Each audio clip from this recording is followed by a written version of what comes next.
পেহেলগাঁও জঙ্গি হামলা নিয়ে যখন শোকে এবং ক্ষোভে ফুঁসছে সারা ভারতবর্ষ, তখন ভারতের মাটিতেই বিতর্কিত মন্তব্য তৃণমূল নেত্রীর।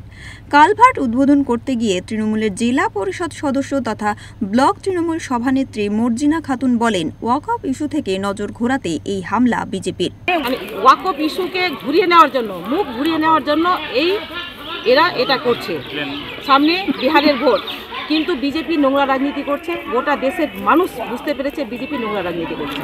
সত্যি কথা তো, আজকে দেখেন জঙ্গিদের কিন্তু আশ্রয়দাতা, কিন্তু বিজেপি।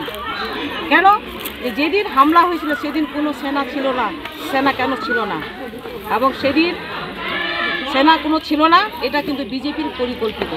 ইস্যুটাকে ঘুরে নেওয়ার জন্যই কিন্তু নোংরা রাজনীতি করছে। সামনে যেহেতু বিহারের ভোট, গোটা দেশের মানুষ কিন্তু বুঝতে পেরেছে যে বিজেপি নোংরা রাজনীতি করছে। বিজেপি কোনো উন্নয়নের রাজনীতি করে না, উন্নয়নের কথা বলে না। এই মন্তব্যের সমালোচনা করে বিজেপি জানিয়েছে, এই ধরনের মন্তব্য যারা করছে তাদের তদন্তের আওতায় আনা উচিত। তৃণমূল দলটা সারা ভারতবর্ষের মধ্যে একটা নির্লজ্জ দলে পরিণত হয়েছে।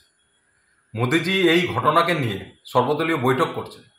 সমস্ত ভারতবর্ষের সমস্ত দল এর তীব্র নিন্দা জানাচ্ছে। সেখানে তৃণমূলের একজন জনপ্রতিনিধি হয়ে কিভাবে এইভাবে দেশবিরোধী মন্তব্য করে, এবং যেখানে পাকিস্তানের জঙ্গি সংগঠন তার দায় স্বীকার করেছে, পাকিস্তানের সেনাবাহিনী এর সঙ্গে যুক্ত, এটা স্পষ্ট বোঝা যাচ্ছে। তারপরও কেমন করে তৃণমূলের এক জনপ্রতিনিধি এরকম মন্তব্য করে, আমরা এটা আশ্চর্য বোধ করছি। তার দলটাই কি আর তিনিই কি? এদেরকে সমস্তটাকে তদন্তের আওতায় আনা উচিত। তৃণমূল ও বিজেপির মন্তব্য ও পাল্টা মন্তব্য ঘিরে সরগম মালদা জেলা।